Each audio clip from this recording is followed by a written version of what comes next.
आदरणीय सभापति जी, पिछले 10 वर्ष नीति और निर्माण के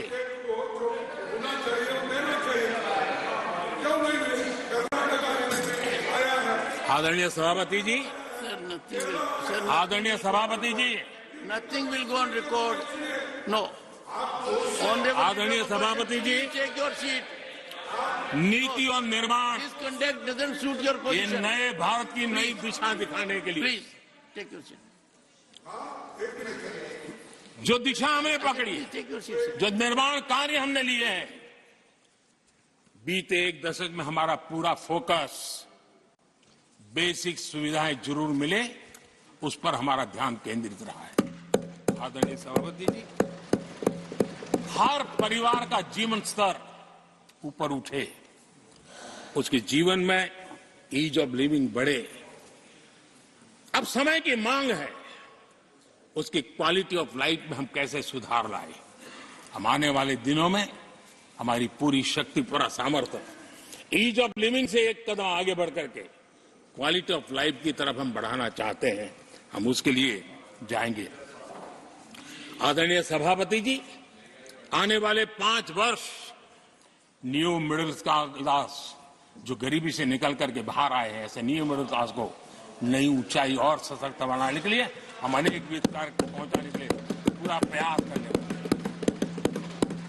और इसलिए हमने सामाजिक न्याय का जो मोदी कवच दिया है ना, उस मोदी कवच को और मजबूत बनाए और ताकत देने वाले हैं।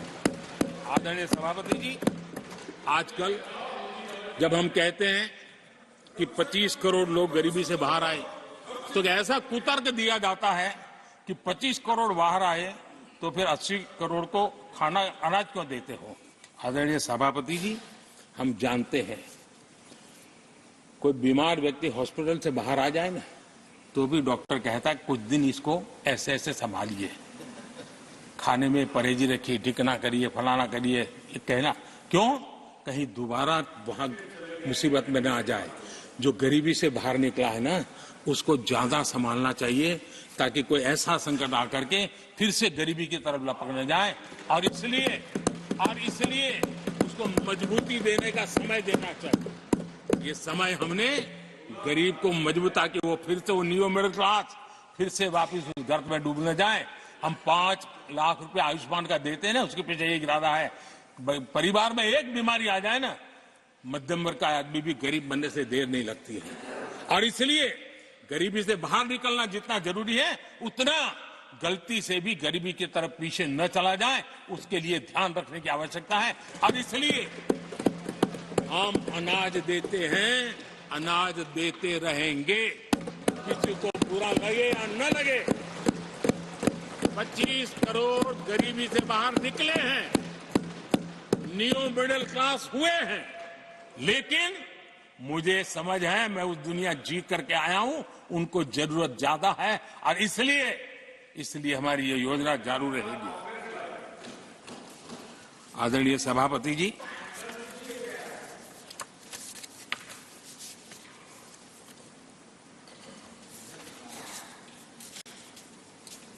देश जानता है आदरणीय सभापति जी, और इसीलिए मैंने गारंटी दी है।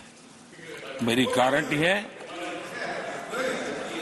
गरीबों के 5 लाख रुपए तक की इलाज की सुविधा आगे भी मिलती रहेगी। मेरी गारंटी है, मोदी की गारंटी है। 80% डिस्काउंट से जो दवाइयां मिल रही है, जिसका लाभ मध्यम वर्ग गरीब को मिल रहा है, वो मिलता रहेगा। आदरणीय सभापति जी, मोदी की गारंटी है कि किसानों को जो सम्मान निधि मिल रही है, वो सम्मान निधि चालू रहेगी ताकि विकास की यात्रा में वो ताकत के साथ जुड़ जाए। आदरणीय सभापति जी, गरीबों को पक्के घर देने का मेरा अभियान है। अगर परिवार बड़ा होता है, नया परिवार बनता है, पक्के घर देने का मेरा कार्यक्रम जारी रहेगा। नल से जल योजना मेरा पक्का इरादा है और मेरा पक्की गारंटी है कि नल से जल, हम नए शौचालय बनाने की जरूरत पड़ेगी, मेरा पक्की गारंटी है, हम जारी रखेंगे। ये काम सारे तेजी से चलेंगे, क्योंकि विकास का जो रास्ता, विकास की जो दिशा हमने पकड़ी है, इसको हम किसी भी हालत में जरा भी धीमी नहीं होने देना चाहते। आदरणीय सभापति जी, हमारी सरकार का तीसरा टर्म दूर नहीं है।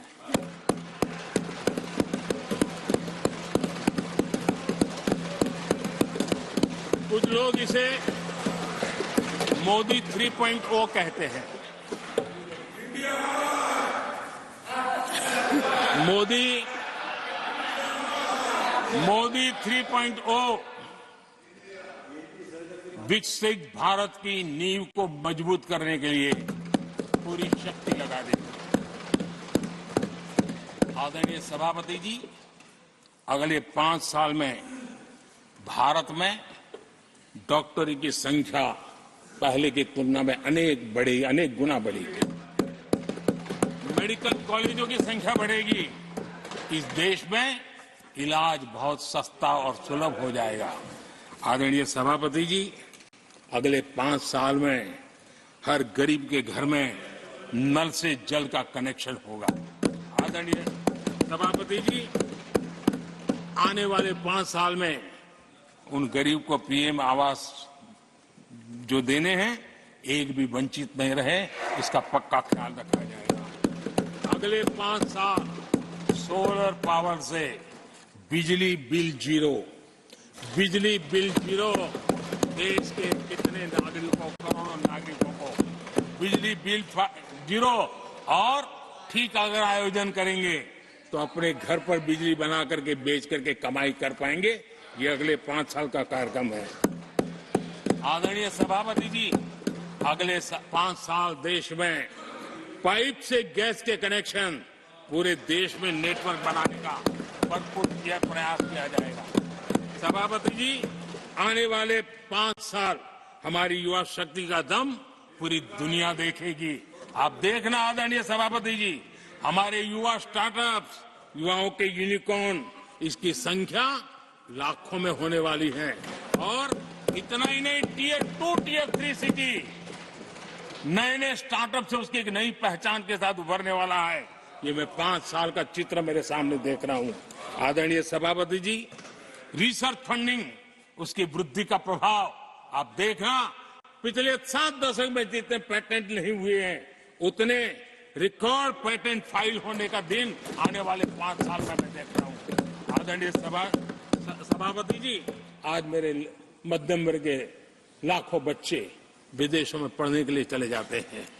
मैं वो स्थिति लाना चाहता हूं कि मेरे बच्चों के लाखों रुपए बच जाएं, मेरे देश के मध्यम वर्ग के सपने पूरे हो, बेस्ट यूनिवर्सिटी मेरे देश में हो, उच्चतम शिक्षा उनको मेरे देश में मिले और मेरे बच्चों का, उनके परिवार का पैसा बचे। इसलिए मैं कह रहा, आदरणीय सभापति जी, आने वाले 5 साल आप देख रहा, कोई भी इंटरनेशनल खेल की कंपटीशन ऐसी नहीं होगी जिसमें भारत का झंडे हर जगह पर न फहरे। मैं देखने वाला हूं 5 साल खेल जगत के अंदर दुनिया में भारत के युवा की शक्ति की पहचान देने। आदरणीय सभापति जी, आने वाले 5 साल में भारत का पब्लिक ट्रांसपोर्ट पूरी तरह ट्रांसफॉर्म होने वाला है। अगले 5 साल में गरीब और मिडिल क्लास को तेल और शानदार यात्रा की सुविधाएं बहुत आसानी से मिलने वाली है, तेज मिलने वाली है, पूरी ताकत से व्यवस्था होने वाली है।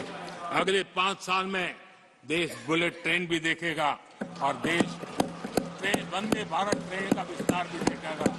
आदरणीय सभापति जी, अगले 5 साल में आत्मनिर्भर भारत का अभियान नई ऊंचाई पर होगा। देश हर क्षेत्र में आत्मनिर्भर होता नजर आएगा।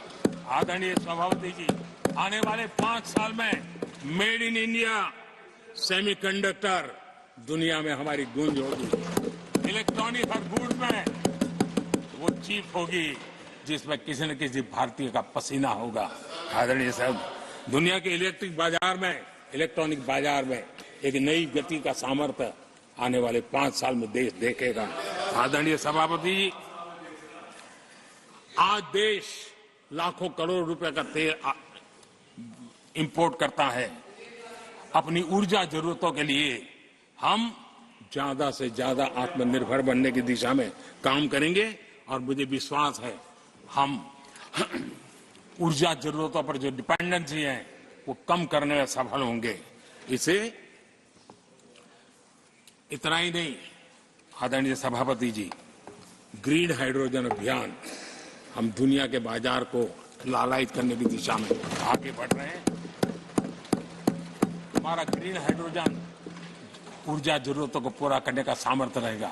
इथेनॉल की दुनिया में हम तेजी से आगे बढ़ रहे हैं। हम 20% का लक्ष्य प्राप्त करके हमारे लोगों को ट्रांसपोर्टेशन में सस्ता मिले, इसकी व्यवस्था होगी।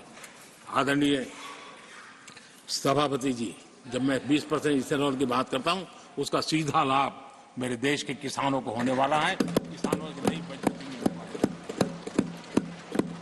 देश के हजारों करोड़ रुपया आज खाद्य देते हैं। हम कृषि प्रधान देश तो कहते हैं, लेकिन आज भी हजारों करोड़ रुपयों का खाने का तेल हमें बाहर से लाना पड़ रहा है। हमारा देश के किसानों पर मुझे भरोसा है और मुझे पक्का जो नीतियों को लेकर के हम चलते हैं, एडिबल ऑयल में मेरा देश बहुत एक आत्मनिर्भर 5 साल में हो जाएगा और जो पैसा बचेगा मेरे देश के किसान की जेब में जाएगा, जो आज विदेश के बाजार में जाता है। आदरणीय सभापति जी, केमिकल की खेती के कारण हमारी धरती मां को बहुत नुकसान हो रहा है। आने वाले 5 साल में नेचुरल फार्मिंग की तरफ देश के किसानों को ले जाने में हम सफलतापूर्वक आगे बढ़ेंगे। एक नया जागृति का काम होगा, हमारी धरती मां की भी सुरक्षा होगी। आदरणीय सभापति जी, नेचुरल फार्मिंग बढ़ने से दुनिया के बाजार में भी हमारे उत्पादों की ताकत बढ़ने वाली है। आदरणीय सभापति जी, यूएन के माध्यम से मैंने मिलेट का अभियान चलाया। श्री अन्न तक के राते आज हमने उसकी पहचान दी है। मैं वो दिन दूर नहीं देखता हूं जबकि आने वाले 5 साल में दुनिया के बाजार में सुपर फूड के रूप में मेरे गांव के छोटे छोटे किसानों के द्वारा पैदा हुआ मिलेट, श्री अन्न, दुनिया के बाजार में प्रतिष्ठा होगी, सुपर फूड की प्रतिष्ठा होगी। आदरणीय सभापति जी, ड्रोन खेतों में एक नई किसानों की ताकत बनकर के उभरने वाला है। 15,000 ड्रोन दीदी का कार्यक्रम ऑलरेडी हम लॉन्च कर चुके हैं। ये तो शुरुआत है, आगे बहुत सफलता दिखती है। आदरणीय सभापति जी, हम नैनो टेक्नोलॉजी को एग्रीकल्चर में लाने में प्रयोग अब तक सफल हुए हैं। हमने नैनो यूरिया में बहुत बड़ी सफलता पाई है, नैनो डीएपी की दिशा में सफलता पाई है और आज एक बोरी भर खातर लेकर के घूमने वाला किसान एक बोतल के खातर से काम चला लेगा, वो दूर नहीं है। आदरणीय सभापति जी, सहकारिता क्षेत्र में हमने एक नई मिनिस्ट्री बनाई है। उसके पीछे इरादा है कि एक सहकारिता का पूरा जन आंदोलन नई ताकत के साथ उभरे और 21वीं सदी की आवश्यकता के अनुसार उभरे। उसको भी हम, और उसका सबसे बड़ा लाभ, हम 2 लाख भंडारण का काम जो हाथ में लिया है, जब 5 साल के भीतर वो पूरा हो जाएगा, छोटा किसान को भी अपनी पैदावार को रखने की जगह मिल जाएगी। किसान तय करेगा किस भाव से बाजार में बेचना है, नहीं बेचना है। उसको जो बर्बाद होने का डर था वो खत्म हो जाएगा और किसान की आर्थिक ताकत बढ़ जाएगी। पशुपालन और मछली पालन पक्का मैं कहता हूं नए रिकॉर्ड बनाने वाले। आज हमारे यहाँ पशु की संख्या है लेकिन दूध की उत्पादन कम है। हम इस स्थिति को बदल देंगे। फिशरिंग एक्सपोर्ट करने की दुनिया में हम बहुत बड़ी तेजी से विकास करेंगे, ये भी मेरा पूरा विश्वास है। हमने एफपीओ की जो रचना का प्रारंभ किया है, अनुभव बहुत अच्छा है। 5 साल के भीतर किसानों की एक नई संगठन की शक्ति और कृषि उत्पादन में वैल्यू की ताकत, ये लाभ मेरे देश के किसानों को अवश्य मिलने वाला है। आदरणीय सभापति जी, G20 की सफलता ने साफ कर दिया है और दुनिया में कोविड के बाद जो खुलापन आया, उस खुलापन का सबसे बड़ा लाभ हमने देखा है कि विश्व का ध्यान भारत की तरफ गया है और इसलिए एक बहुत बड़ा क्षेत्र टूरिज्म आने वाले दिनों में होने वाला है और जो सबसे ज्यादा रोजगार देने वाला है। आज विश्व के कई देश है जिसकी पूरी इकोनॉमी टूरिज्म पर निर्भर है। भारत में भी बहुत से राज्य ऐसे बन सकते हैं जो उनकी पूरी इकोनॉमी का सबसे बड़ा हिस्सा टूरिज्म होगा और वो दिन दूर नहीं है। जिन नीतियों को लेकर हम चल रहे हैं, भारत एक बहुत बड़ा टूरिस्ट डेस्टिनेशन बनने वाला है। आदरणीय सभापति जी, जिसका हिसाब किताब पहले बहुत कम हुआ करता था, जिसकी बातें सुन करके हमारी मजाक उड़ाई जाती थी, जब मैं डिजिटल इंडिया की चर्चा करता था, जब मैं फिनटेक की चर्चा करता था, तब मैं जरा आउट ऑफ बॉक्स के बातें कर रहा हूं ऐसा लोगों को लगता था। आउटडेटेड सोच वालों के लिए सामर्थ्य का अभाव था। लेकिन मैं पूरा विश्वास से कहता हूं आदरणीय सभापति जी, आने वाले 5 वर्ष डिजिटल इकोनॉमी की दुनिया में भारत का डंका बजने वाला है। भारत एक नई शक्ति है। आज डिजिटल व्यवस्थाएं भारत के सामर्थ्य को बढ़ाने वाली है। विश्व मानता है कि एआई का सबसे ज्यादा उपयोग कोई करने का सामर्थ्य किसी देश में होगा तो हिंदुस्तान में होगा। लेटेस्ट से लेटेस्ट टेक्नोलॉजी का उपयोग मेरा देश करेगा। आदरणीय सभापति जी, स्पेस की दुनिया में भारत का नाम रोशन हो रहा है।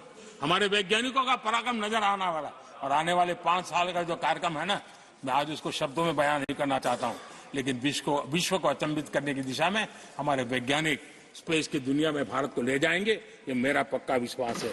आदरणीय सभापति, ग्रास रूट लेवल की इकोनॉमी में बहुत बड़ा बदलाव, 10 करोड़ स्वयं सहायता जूथों में हमारी माताएं बहनें जुड़ी हो, और 3 करोड़ हमारी लखपति दीदी, ये अपने आप में हमारे बेटियों के उत्कर्ष की गाथा लिखकर हैं।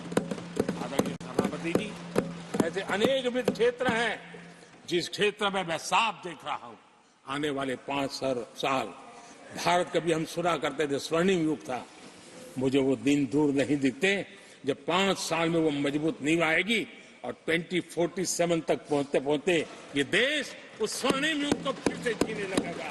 इस विश्वास के साथ आदरणीय सभापति जी, विकसित भारत ये शब्दों का खेल नहीं है, ये हमारा कमिटमेंट है, और इसके लिए हम समर्पित भाव से, हमारी हर सांस उस काम के लिए है, हमारी हर पल उस काम के लिए है, हमारी हर सोच उस काम के लिए समर्पित है। उसी एक भावना के साथ हम चले हैं, चल रहे हैं, चलते रहेंगे, और देश आगे बढ़ता रहेगा, ये मैं आपको विश्वास देता हूं। आने वाली सदियां इस स्वर्ण काल का इतिहास में अंकित करेगी, ये विश्वास मेरे मन में इसलिए है, देश की जनता का मिजाज मैं भली भांति समझ पाता हूं। देश बदलाव के 10 साल के अनुभव को देखा है, एक एक क्षेत्र में जो बदलाव देखा है, वो तेज गति से बदलाव जीवन के हर क्षेत्र में नई ऊंचाइयां, नई ताकत प्राप्त होने वाली है, और हर संकल्प को सिद्धि तक पहुंचाना ये हमारी कार्यशैली का हिस्सा है। आदरणीय सभापति जी, मैं फिर एक बार इस सदन में आप सबने जो विचार रखे, उसके कारण देश के सामने सत्य रखने का मुझे जो अवसर मिला, और डंके की चोट पर सत्य रखने का अवसर मिला, और सदन की पवित्रता के बीच रखने का अवसर मिला है, संविधान की पूरी साक्ष्य रख करके ये विचार रखने का अवसर मिला है। मुझे विश्वास है कि देश जिनकी वारंटी खत्म हो गई है, उनकी बातें सुन नहीं सकता है, जिसकी गारंटी की ताकत देखी है, उसके विचारों के भी विश्वास करते हुए आगे बढ़ेगा। मैं फिर एक बार आदरणीय सभापति जी, आपका हृदय से आभार व्यक्त करता हूं, और आदरणीय राष्ट्रपति जी को मेरी तरफ से उनके व्याख्यान के लिए आदरपूर्वक अभिनंदन और आभार व्यक्त करते हुए मैं मेरी वाणी को विराम देता हूं। बहुत बहुत धन्यवाद।